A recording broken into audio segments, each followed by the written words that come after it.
Welcome to the DMF. I am your host, Justin Yachts, and today is part one of my interview with Tammy Wallace.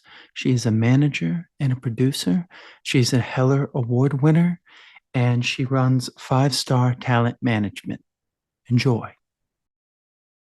Okay, I have a guest with me today. I have Tammy Wallace. She is a Heller Award winner in 2016. How are you doing, Tammy? I'm doing great. Thank you for having me. Thank you for coming on. I appreciate it. So, my first question is, where did you grow up? Did you grow up in Georgia? No, I did not. And I would like to preface by saying I have no idea what questions he's going to ask me. But I'm going to answer them all. I actually grew up in Ohio, in a small town, Franklin, Ohio. Because I saw that you went to Ohio State University. I So did. makes I sense. did. Go Buckeyes. I have my basement in Georgia is has Brutus everywhere. It's a Ohio State themed basement. How do you think going to Ohio State shaped you as a manager? I don't think it shaped me at all as a manager. No. No, because when I went to Ohio State University, I actually, my original goal was to be a nurse. And, I was, I went to Ohio State because I was there on a bowling scholarship. So my life was supposed to be a nurse and a professional bowler. So Wow. I could not be Okay. further away from what I went to college for. And my life took a different path. I got married, I had children. You can't really travel all over the world and the country bowling when you have four children. So how did you get involved in managing? Um, I had four children, and when my youngest was, I think, about five, everybody said now she's about four. Everybody said she was so cute, and the whole thing that moms hear, and I sucked into it. So I took her to a modeling agency, and they really liked her. And so she had done one thing when she was a baby, and then she did a commercial for a clothing store.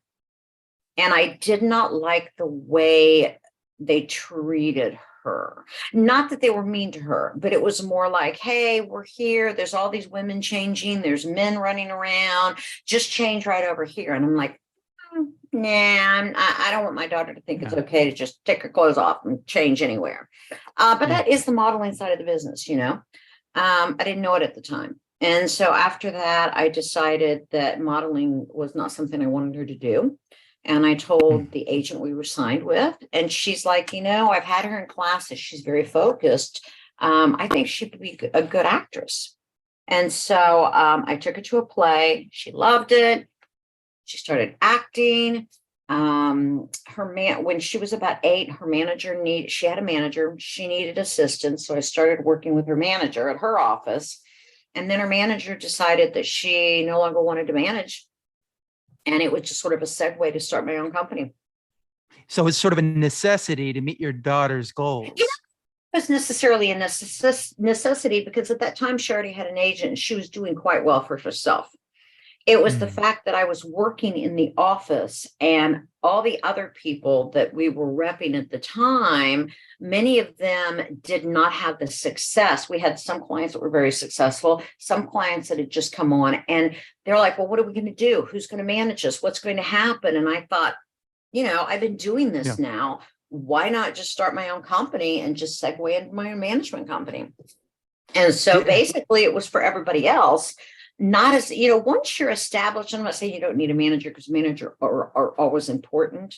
But when you're established, and let's say your agent drops you or your manager drops you, you're established. So you have the ability to go out and seek further representations. When you're new into the business, it's a lot harder to do. So I did it more for them. So you kind of fell in love with it through the process, though. Is that kind of, there's nothing like making somebody's dreams come true. I get so excited, Was this something, I'm guessing from, you've told me that you weren't somebody that really cared about entertainment, or were you always, were you interested in entertainment? No, for one thing, I don't want to be behind the I mean, in front of the camera. No, Mm. I'm good. I'm good at teaching. I can get up and I can teach and I can do workshops and I can do something like this. But like even when I accepted my award, it was the shortest speech in the TMA history. It might have been the shortest speech in any award ceremony history. Wow. And I Interesting. got off the stage and my daughter looked at me and said, "You really need to learn how to do this, Mom." And I'm like, "Why?" I'm just like, "Whoa." So no, I have no desire to be in front of the camera. None.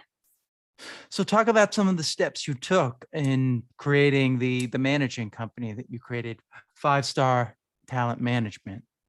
Well, I think when I started in the business, we did not have, everything was done with VHS tapes. We didn't have, the internet. We had to physically go to auditions. So my clients, I was based basically out of Atlanta. In order to get somebody an audition in LA, we had what we called breakdowns. And so what would happen is the breakdowns in the mornings, they would send them to you on a printer. And your printer would start up in the morning and sheet after sheet after sheet. Oh my gosh, 100 pieces of paper would fall out of that. And you would have to go through and submit for roles. But to submit for the roles, you would have to put headshots in an envelope. And if it was for LA, we would have to FedEx them out there. Yeah. Very costly. In LA, they would obviously run them to the agents or to the casting offices. But here, we would also take them to casting offices. So it was a lot different working in Atlanta than it was in New York and LA. So as we started progressing and the internet came around and everything, the breakdowns come out on the internet and you could just click a button and it would get to LA. And then you could put people on camera and send the tape in via the internet. I started realizing that, it was so much harder to just work the Atlanta market. And I was having these clients that would leave and go to LA and become series regulars and become successful. And I'm like, wait a minute, well, that's dumb. Why don't I start an office in LA? So I joined the Talent Managers Association and I started my office in LA. And so that opened up a whole new world for me. And then about a year before COVID, I opened up in New York. Yeah. Did you feel that was necessary to have an office in New York, even though we did have internet at this point in time? Yes, because the thing about it is, in order to get the breakdowns, these are casting sites where you get breakdowns and briefs that tells you, you probably know what that is.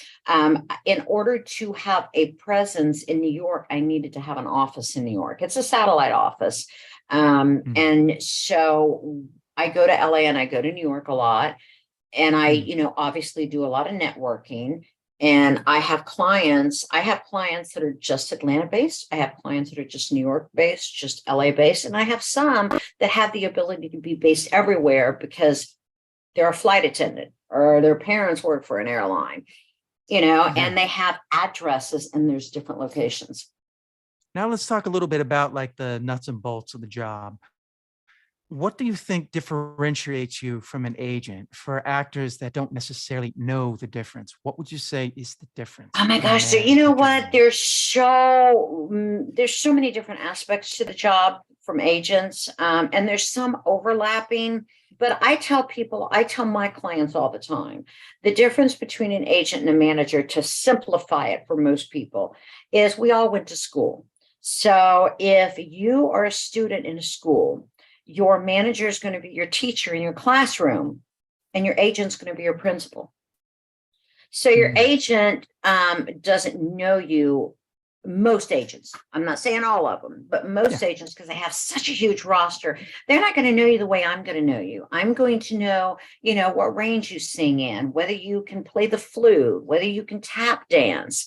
A lot of agents, unless they're a type, an A client or somebody books all the Yeah. time, they're going to do searches and goes, which one of my clients does this? So I have a very personal relationship with my actors. Mm.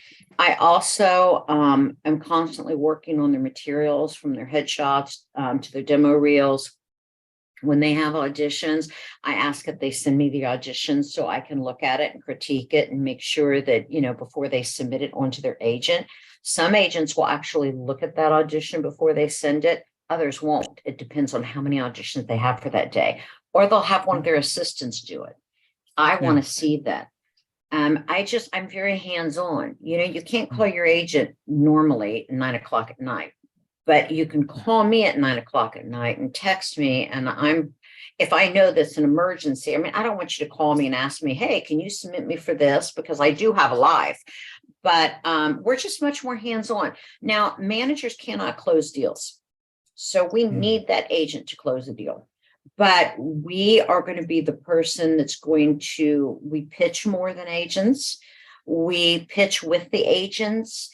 I will submit, and then I can call an agent up and go, hey, I think they're really good for this role. Do you have a relationship with Michael Sanford? Mm. I know him. You can either, we piggyback each other on pitching, or they'll say, oh no, I know them really well. Let me pitch. Or they'll reach out to me and say, hey, can you pitch? The bigger the team, I think the stronger you are. Absolutely. I agree. As I saw, you have Cindy Huffman, who's I also part of do. your She, team. she is my youth manager, and Yes. she actually lives out in LA, and Mm. she basically deals with all of my youth. Um, and she is wonderful. And she's been with me for, oh my God, how many years has she been with me? And it's so funny, we've never had a disagreement. Now, That's I don't know awesome. if it's that I'm that wonderful. I don't think it is. I'm not a micromanager, and I trust her explicitly. So there's no reason for me to question what she does. Do you have somebody that's in New York as well? I had a manager that was in New York. She actually used to be a casting director. Mm. She had some health issues. And I think that, managing is a very difficult job. People don't understand that, agents have a plethora of clients. So they've constantly got people working. Managers, you don't want a roster so big you can't handle it, but you need a roster big enough that the casting knows that you have good clients. Mm. So making money as a manager is a lot harder than people think it is. And, they come on board and they're like, oh, I'm going to make all this money. And they're like, oh, it's not as easy. It takes time to build up your clientele. How do you go about finding talent? I know that's a, kind of a broad term, finding talent. I mean, but Oh, I thought you said funding. And I'm like going, no, finding, funding finding. talent? Yeah, no, I not don't think I funding. do. Finding talent. Oh my gosh, there's so many different ways. There's showcases I go to. People submit to me a lot. There are, I can be walking down the street and I'll see somebody and I'm like, oh my God, I love that hair, or they're twins or they're triplets. And I'll go up to them and go, hey, Yeah. have you ever thought about putting your kids in acting? But then I obviously have to audition them to make sure they can act. Or if I can, Yeah. if they have you don't have to necessarily be able to act, but you've got to be coachable. And if I think Agreed. they're coachable, I'll bring them on developmentally, make them get into classes and we can take it from there.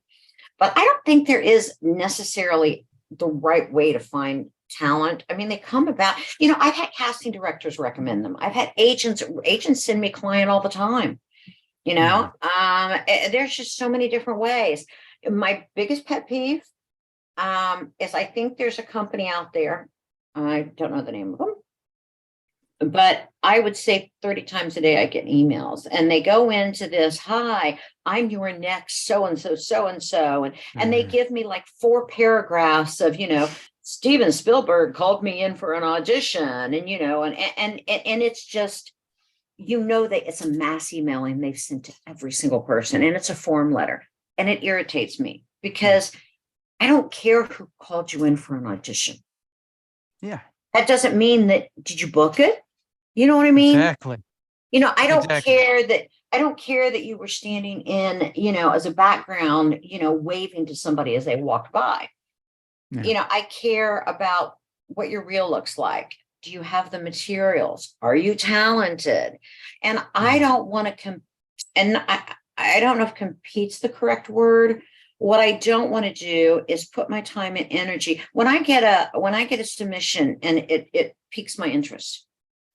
I do research because so many Yeah. people lie when they're doing their Absolutely. when they send me their resume. They'll say I was a series regular on this, and actuality they were background. So you Seriously, know, somebody will do that. Somebody will actually oh my say gosh, you would series not regular. believe some of the things people have told me, and I've called them out on it. But what I do is I don't want to get Wow. these mass emails. Find Yeah. interest and say, oh, I'd really like to rep this person. Reach out to them, set up a Zoom meeting, have an hour Zoom call with them, only for them to say, oh, I've got other meetings. And then 2 months down the road, they reach out and say, I've gone with somebody else. That's a waste of my Yeah. time. So if you're going to Absolutely. submit to me, you can submit to other agents or managers. I think you should, but not 500 managers. Absolutely. It And should make be. that email personal to me, not telling me that got called in. They're just, they drive me crazy. And I don't know if you know what I'm talking about, but it's like they're exhausting. And Yeah. anymore, I just go, really? And every once in a while, Yeah. when I got a few minutes, I'll write back and say, I'm sorry, we don't take mass emailings. Yeah. And I really don't care that you got called in by this person. Yeah. I'm not My being favorite. mean. I'm not No, being no, mean.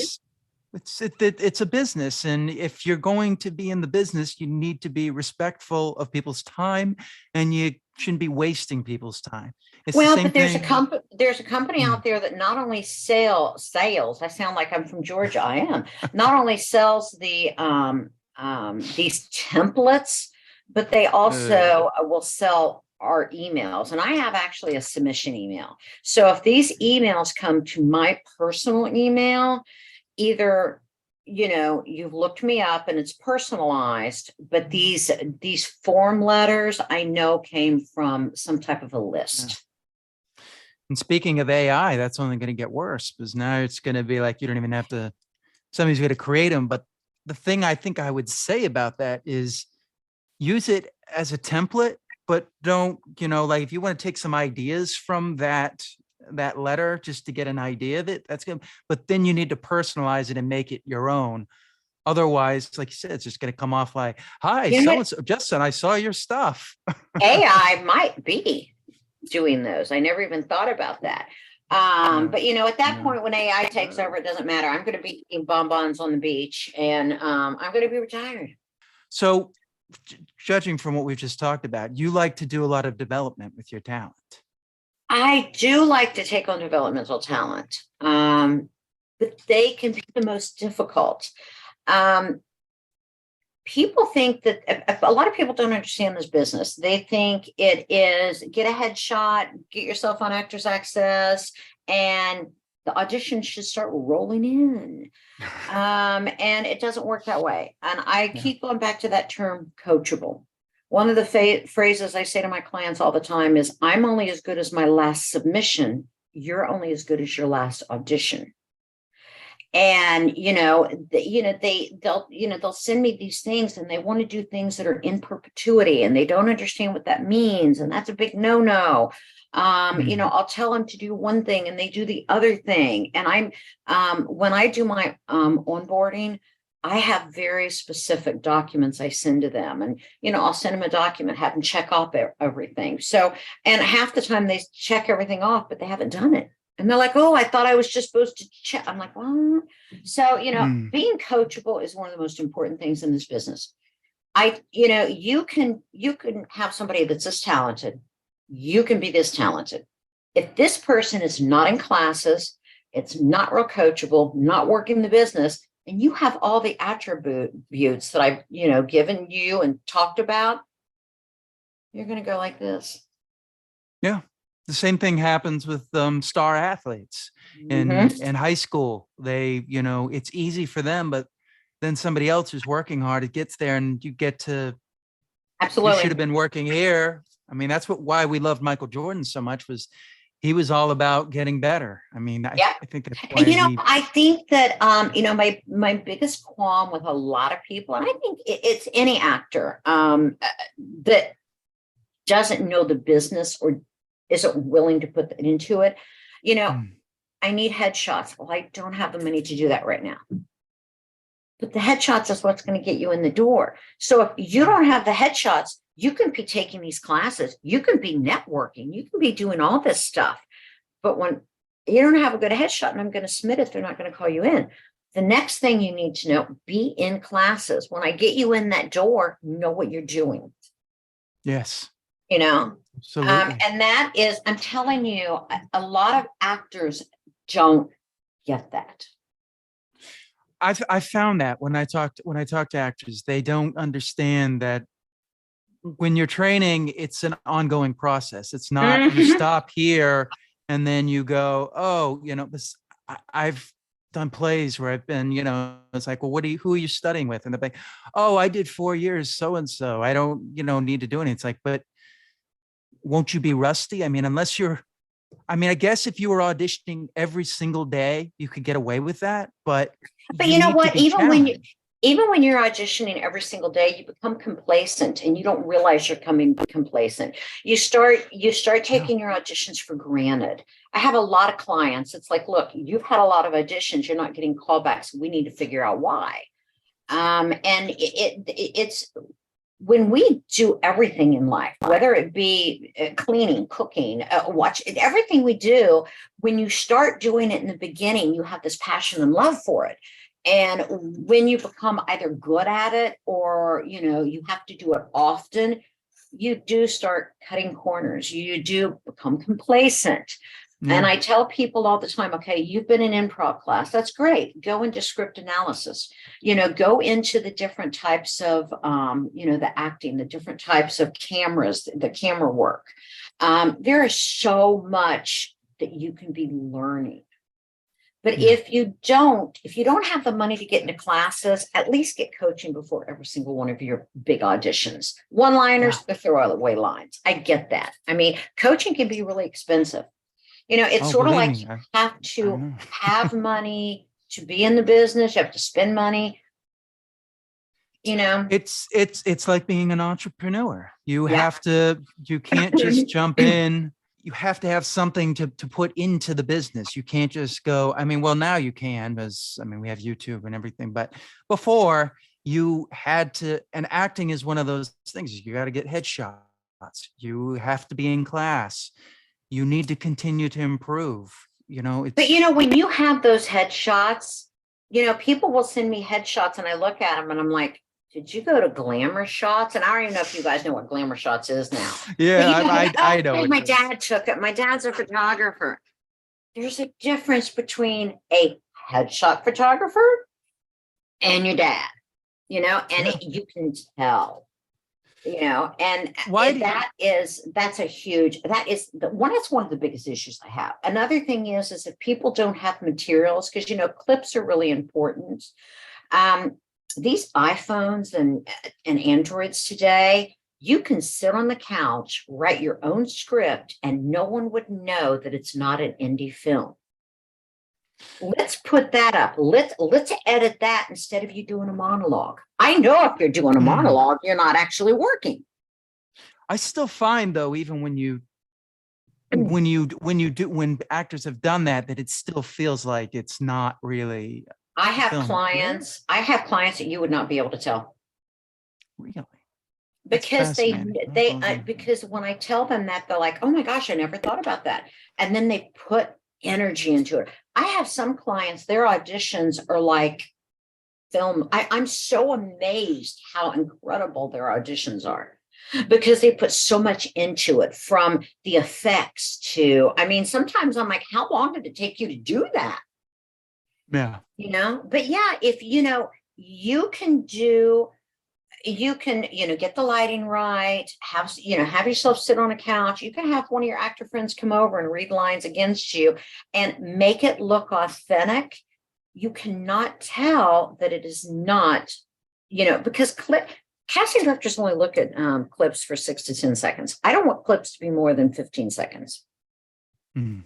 Yeah. And with these 4D cameras or whatever they're called, I'm telling you, some people you can tell because they don't understand what they're doing.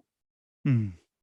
But if you're going to do it, you got to take different lighting. You got to take, I take 30 or 40, shots and let's break it down and see if we got something.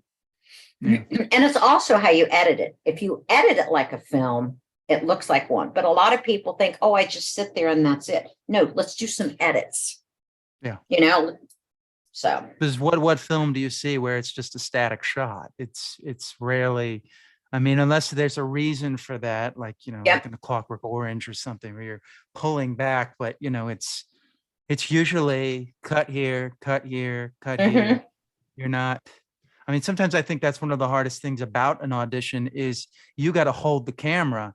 Whereas if you're on set, we can cut around, But like if you do, let's say we're going to do something of me right here, and you were shooting it, you would shoot it from this angle and then take another shot where you put the camera here and shoot it from the side and take another shot where the camera's here. And then when we're editing it, you edit that in. It's going to look like an indie film. Interesting. I never thought about that. Why do you think it's so hard for actors to take advice? Do you think it's ego or do you think it's fear? That's a good question. I think there's all sorts of reasons. I think that some people honestly think that they know what, they know. I think some people either don't understand, they're maybe afraid to ask. And I think, some of it is a fear of failure. They don't want to do something. There's so many different reasons. I could not say one reason. I'm going to tell you, and I hate to say this because I love actors.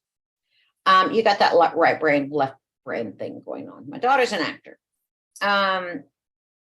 Actors, a lot of them procrastinate. And a lot of them just, I don't want to say lazy, but I think you have to have a special type of mentality to be an actor. Yeah. And I'd say 90% of my actors are whatever, right brain or left brain. So some of them may not have that common sense, should I say? And that was so rude to say, but I'm telling you, my husband is brilliant. He is so intelligent, but he doesn't have common sense sometimes. And I am just like going, But he's a guitar player. He's an audio engineer. He's very artsy. I don't have a talented bone in my body. So I don't think on that side. I am a very do it and get it done.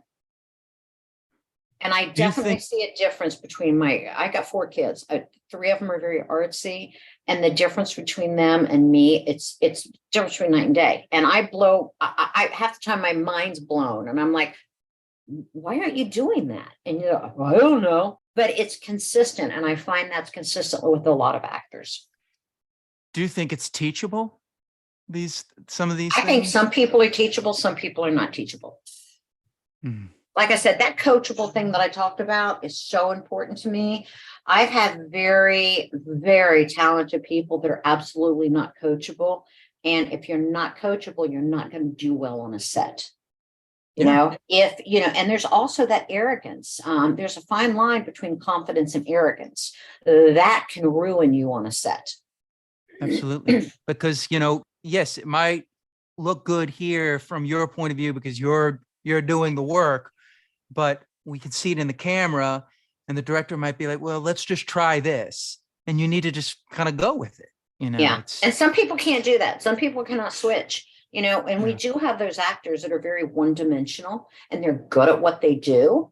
But you're not going to see them outside that. That's just what they are. Yeah. And if you try to push them out of it, they don't. But that can be really hard to rep somebody that's one-dimensional because it's taken a slot up that you're wasting. And I hate to say wasting, but you are somewhat wasting a slot. No, I And I understand. also hate that box mentality. Yeah. You got to think People, outside of the box. well, people need to be branded. I look at it totally different. If you're an Mm. actor, you should be able to act. So if I want you to be, a comedic, sweet person, you should be able to do it.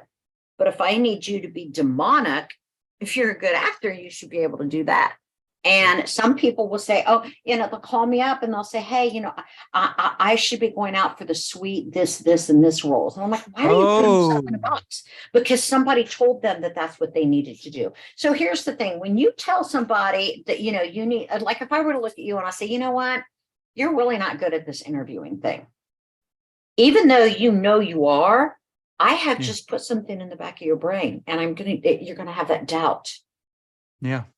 So I think when people go to these branding seminars, in a way, branding sort of puts you in a box. I absolutely agree. I've read a lot of acting books where they You. talk about that, where it's like you want to get typecasted, but it's like, okay, that's good, but like what you're saying, if you get them an audition for to do this, and then the actor comes back with, well, that's not really my style. It's like that's not your decision. You're the actor. I Yeah. mean, maybe when you get to a certain level, you can do that, but I think it's always best to be as open as possible and be as versatile as possible. Whereas, just saying, I'm only going to play ingenues or Yeah. I'm only going to play this serious role. I don't do Yeah. comedy. It's like, well, how do Yeah. you know? And that's The the thing Hawk that can is, take and comedy. when I say nobody can do everything. Yeah, But when I agreed. do get these people, and I have a lot of people reach out to me and tell me what their brand is. And I look at them and I'm like, what? That's I fine. mean, Yeah, that's what I want to do. I'm going to be branding you. yeah, but there's so Why are you many telling people me? will disagree with me on that. And I think I always use the example of Jim Carrey. He was typecast. He was only good at comedy, and then he did. Oh gosh, what was that? It's on the tip of my tongue. What was the name of the? Truman Show? Yes. Yeah. So if you are an actor and you're a good actor, you should be able to do so many different roles. Yeah. Now, And that's what the obviously, training's going to be. and obviously, if you have a certain look to you, sometimes you can't go outside of that box. But that's not because you don't have the talent. It's because the look that you have. Yeah. I mean, and like, somebody who is very, 6'4" and weighs 400 pounds, they're not going to be the leading man. But there's no reason why they can't be Chances the for that. mobster boss. There's no reason why they can't be the really funny dad. I mean, but like I said, I deal a lot with that. My clients are like, I can't do that. I'm like, what? Yeah. Get coaching. Yeah. That's what the coaching's for, I is mean, to be able to do it. if you send it to me and it's not believable, great, I get it. You can't do that, and not Yeah. everybody can do everything. But Yeah. don't not do something because somebody's branded you somewhere down the line. Yeah. That's one thing that I'm totally against. I And I'll agree. probably get 100 phone calls telling me, what are you saying?